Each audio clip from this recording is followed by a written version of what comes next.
with a WWE comeback cryptically teased and more. This is Wrestling Hub. My name is John, and you're watching the Wrestling Report for August 23rd. Before we get into the rest of the video, make sure you subscribe to Wrestling Hub and turn on all notifications to stay up to date with everything in the world of pro wrestling. Also, don't forget to follow us on Instagram at Wrestling Hub Official and follow us on Twitter at Wrestling_Hub.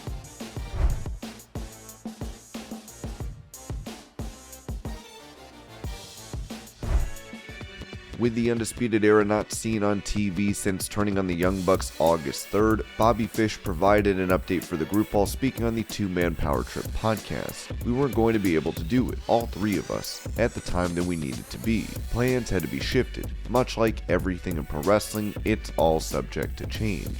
This, unfortunately, is one of those things that became subject to change. Right now, I'm the only one who is fully healthy. It's just a matter of the boys getting back. It won't be long, but that's where we are at the moment. Just giving the boys a little time to heal and then we'll get this thing going again.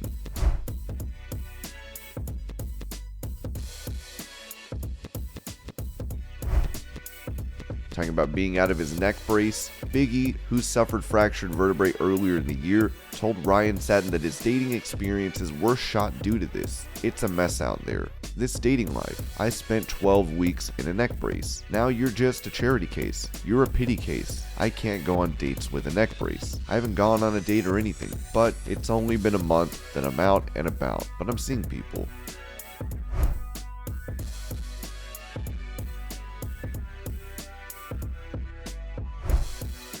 During an interview with BT Sport, Rey Mysterio was asked about continuing to perform at a high level, where he mentioned retirement. Yeah, it's crazy. I'm surprised sometimes at how good I feel just overall with the amount of beatings I've taken, the amount of surgeries I've had. It's a little bit over 12 surgeries on my left knee.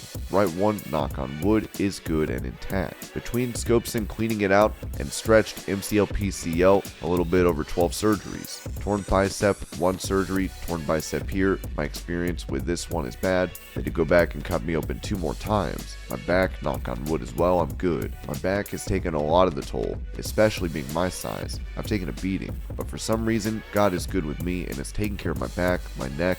It's just my knee that has been my biggest issue. Talking about a possible date range for when he's planning to hang it up, he said it's funny because they don't prep you up now like they do for NFL players. For wrestling, I've always heard from others that they just go until they can't anymore. There's really no start and end date. You just run through it until you can't or until you step away to do something else. For me, now that I'm getting closer to my 50s and I see my son wrestling, I tell myself that I want to go 3 more years and I don't want to go past 50. But then I reminded myself, what if I feel good? Can you still go another year? As of right now, my date has always been to not go over 50.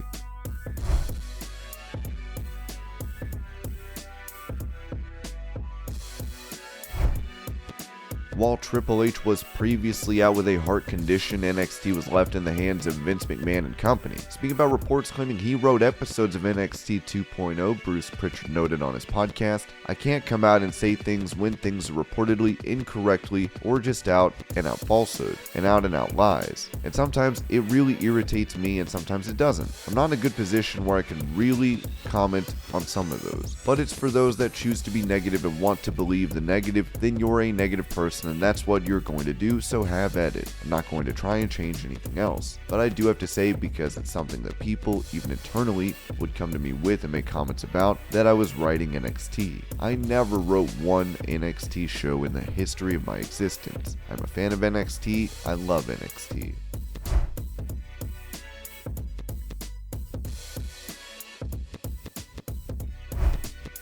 Speaking on Alex's world, former women's champion Victoria talked about having one more run in WWE. It has to be presented to me with a storyline, like which opponent am I going to be facing? There's a lot to consider. Like how much time do I have to get ready? Because that would be make or break for me. We want you to come back in a week. Fans are going to crap on me. I can't get ready in a week for a match. Not with the caliber of girls they have now. I would need some time to prepare. But you never say never, right? Look at Ric Flair, Nick Dinsmore, aka Eugene, Mickey James. It's a bad word to say. The R word is bad. Retiring. Because you never know. It's almost like I better not say this because I know it's going to bite me in the butt.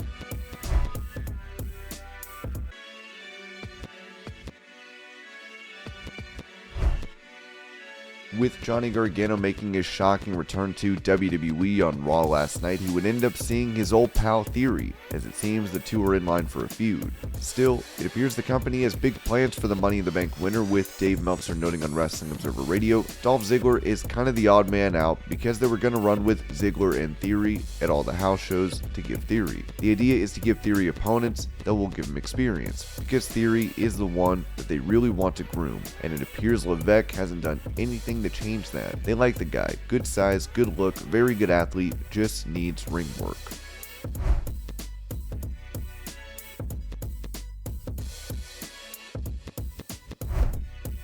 Despite Ric Flair having wrestled his final match at the end of July, former Four Horseman Paul Roma has called out Flair, saying on Cheap Heat, "Why doesn't Flair wrestle me? He doesn't like me. He didn't think I was a horseman, right? He didn't think I was horseman caliber. He said it. So why doesn't he get in that ring with pretty Paul Gory Roma? Bring Tully. We'll bring him at ringside. Let me show you and let me show the entire world how much a horseman I really am." He's not going to do it. You know what? I'm challenging Flair. Yes, I'm putting it out there.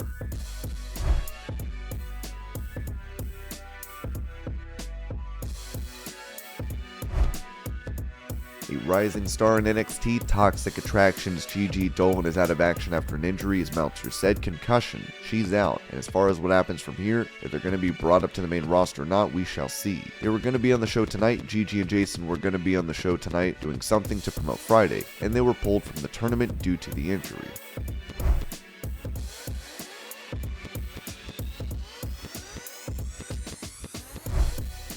On Keeping It 100, WWE Hall of Famer Road Dogg spoke about AEW's roster and took a shot at the company for having too many signed. The production of the show, not how you produce and execute the creative, but the production of the show is horrible. I have been very, very open to saying that. From a television point of view, and you cannot like me for saying it, you cannot like me for whatever you want to not like me for, but WWE is good TV. I think you could bring, I know I could bring, that good TV and execute it from a production and a camera standpoint to them. I just think they have too many people. I lose track of who all they are. They don't focus on one. They tell the long-term story, but the only reason they do that is because each guy's only on TV every 4 weeks.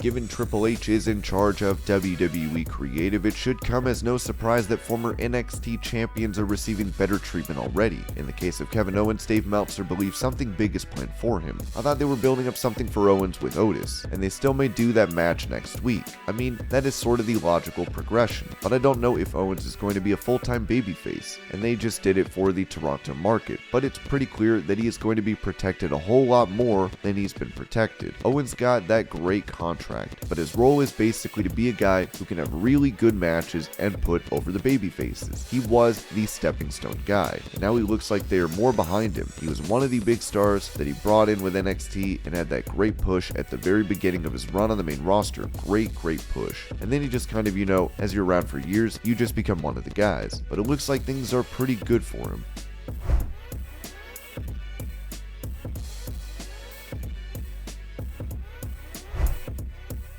After Raw went off the air last night, Edge took to the mic and spoke to fans in attendance, where he seemed to indicate that he wanted to retire on his own terms. Here's the video.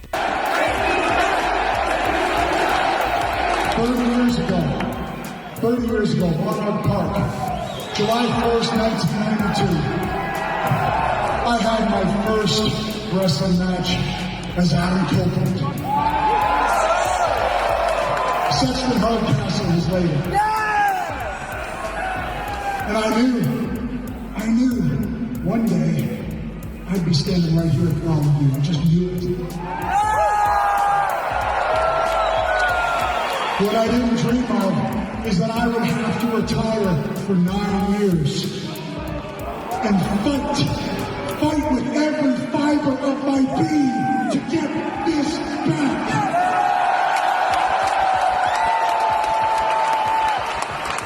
And all of you are the reason for that. This is a reciprocal relationship.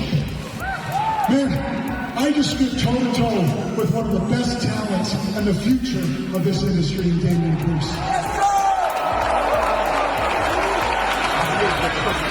And I can't wait to do it some more. And I can't wait to hopefully come back one last time. One last time here in Toronto. I'm looking at the calendar. We usually come here in August. So next August, I plan on seeing each and every one of you.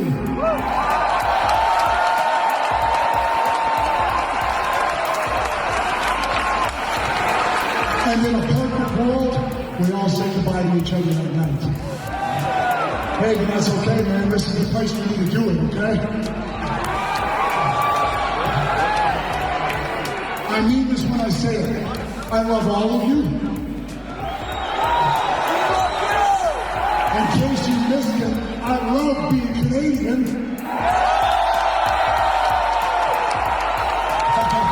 And you know I have to do this. I'm going to end with this. Go, Leash, go. Go, Leash, go. Go, Leash, go. Go, Leash, go. There we go. Meltzer would add, he gave the impression that the show in August might be SummerSlam, and he said that it could be the end of his run. He signed a 3-year deal when he came back, but of course, he can retire if he wants to. It's very hard to walk away from that. He may feel that way today, but a year from now, who knows how he'll feel. I think he probably would want to retire in Toronto and choose his own way of retiring.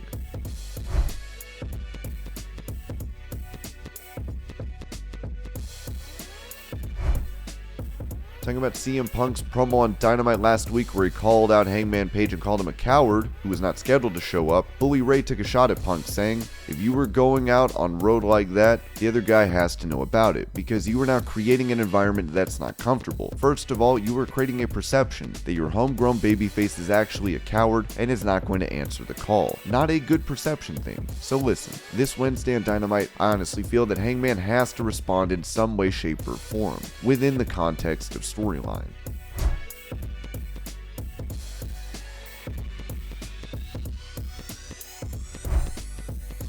With Bray Wyatt continuing to tease his return to WWE in cryptic ways on social media, a fan has seemingly deciphered one, where he spells WWE. Wyatt would even retweet this theory, as it remains to be seen if and when he makes a comeback. And this was your pro wrestling news update. I hope you're all having a great day. Thank you so much for watching, and I'll see you later.